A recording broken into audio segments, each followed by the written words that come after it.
Hello, hello, hello. Happy Sunday and happy Black History Month. I hope this video finds you well. I'm Josetta Yvonne, your book bae, coming on for a quick book chat today. And I just wrapped up my book, Medusa by Ayana Gray. I thoroughly enjoyed it. It is my first fantasy read of this year, and my first fantasy read actually in a very long time. I don't think I read a fantasy at all last year. I'm not normally a fantasy reader, but I do want to get more into fantasy reads. And when I saw this cover last year, I thought it was the most beautiful thing, and that of course made me want to pick it up.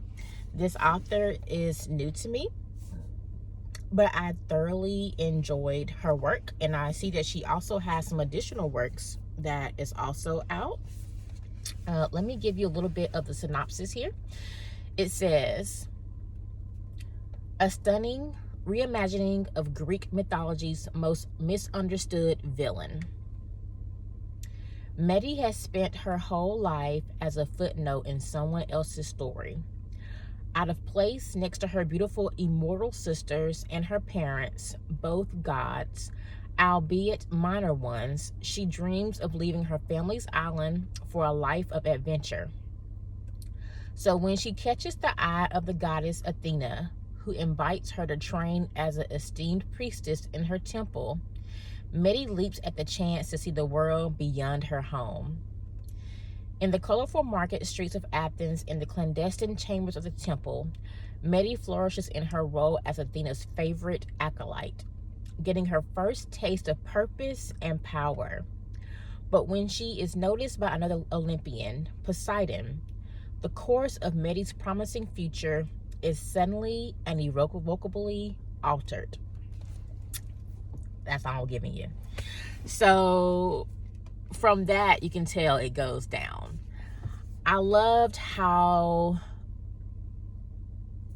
this book was so timely and relevant to everything that is going on now.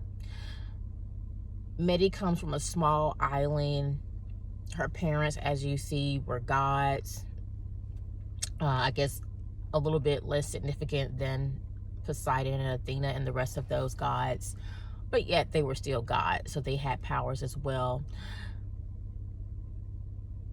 But all she knew was that island, and she desired to escape that safe haven of an island and see the entire world. And it reminded me of people I know that have never left their city, that have never left their state, and they have a desire, but then they have the fear. And I loved how the theme of purpose was discussed in this book, because I do believe our purpose is constantly evolving. What I was maybe destined to do when I was younger, very well maybe something different 10 years from now, 20 years from now. I don't think it always stays the exact same.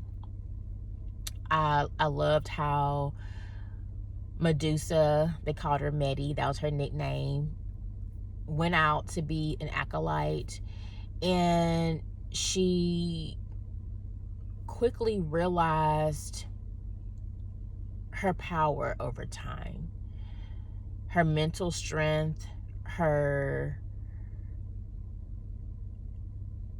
it was a mental strength, because she herself was mortal. But I loved that she used her voice. She believed in protecting people. And I think she really is a good-hearted person. She was just kind of misunderstood and just different. You know, if we were all the same, that would be boring. But I think with that, I think sometimes people can sense your differences, or you're being introverted, or you're being excluded, and they can prey on you as in Prey. I think since she was so young, I think she was impressionable. I believe that a very grown ass man showing her attention,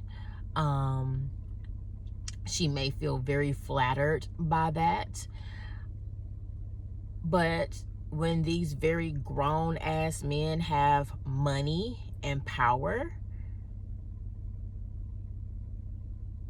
in this book, they seem to not have to pay for the things they have done that has negatively impacted others. And I thought that point was timely because of what's going on with these Epstein files.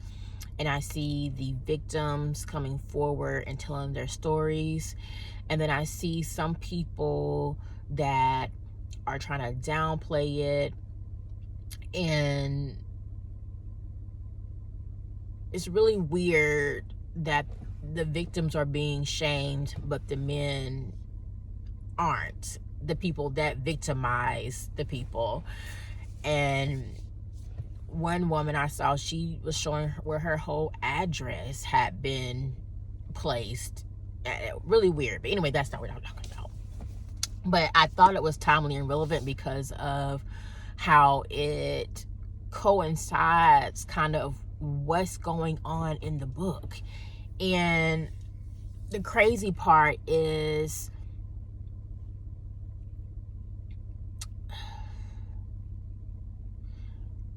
you would think that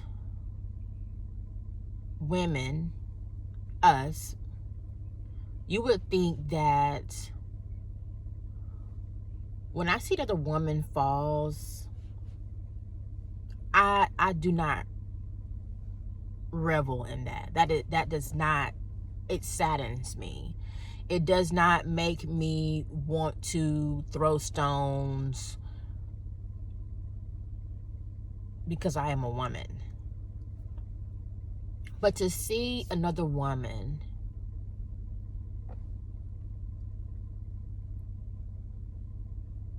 not show grace for when another woman is been taken advantage of, but instead decides to punish the victim and not the person that victimized the victim,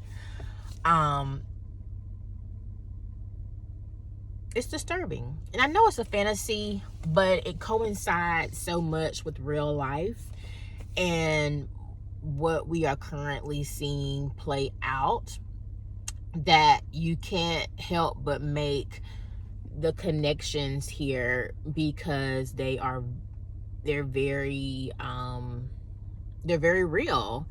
And maybe that was intentionally done, but I don't think it was, because I remember hearing this story when I was younger, and it just lets you know how times really have not changed as much as we would like to think.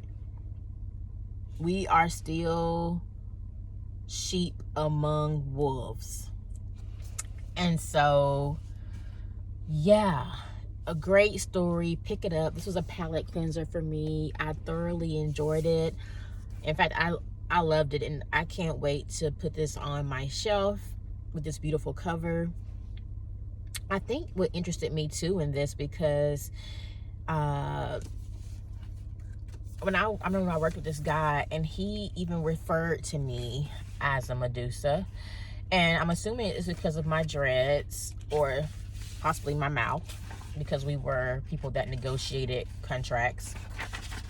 But either way, when I saw this book come out, it made me think of him immediately, of Mark, and I was like, Mark called me Medusa at work. What did he mean by that? I love how she incorporated 2 quotes at the beginning of the book as well. She says, God always behaves like the people who make them. That's by Zora Neale Hurston. And the next one says, sometimes it seems that anger alone keeps me alive. and that's by Audre Lorde. And then she names notable names and places. Athena, daughter of Zeus, goddess of wisdom, warfare, and craft. And then she has the Gorgons, the collective name bestowed on 3 of 4 seas and Ceto's daughters, which are Medusa's parents. Athena, Uriel, and Medusa, their siblings. The Gorgons were known in some interpretations for having serpentine hair and the power to turn a person into stone with their lethal gaze. Hermes, son of Zeus, god of travelers, speed, athletes, and messages. And I remember all these people, a lot of them were actually in the cartoon Hercules. I used to love to watch that cartoon. I don't know why, but I really enjoyed it. But yes, pick the book up. Highly recommend. Is a great read, a page turner, and I can't wait to see what else this author has in the front. I also love the vocabulary that I picked up while I was reading the book. I like to expand my vocabulary and incorporate new words. I used to do that like weekly, but like I never used the word candor or dubious or valor, contrite. So I have a list of vocabulary words as well that I wrote down that I want to start incorporating in my own everyday language, just to challenge myself. But yes, on to the next book. I think I'm gonna pick up the 1619 book that I have at home. She introduced a visual book, I believe, and so I think I'm gonna pick that up and check it out and see what it is talking about for Black History Month. Yeah, so anyway, I hope you enjoyed this book review. 10 out of 10, highly recommend. Pick it up and have an amazing Sunday. I'm about to go home and unpack these groceries that I picked up today. Have an amazing day. Take care. Wishing you guys nothing but inner peace, positivity, and empowerment. Bye.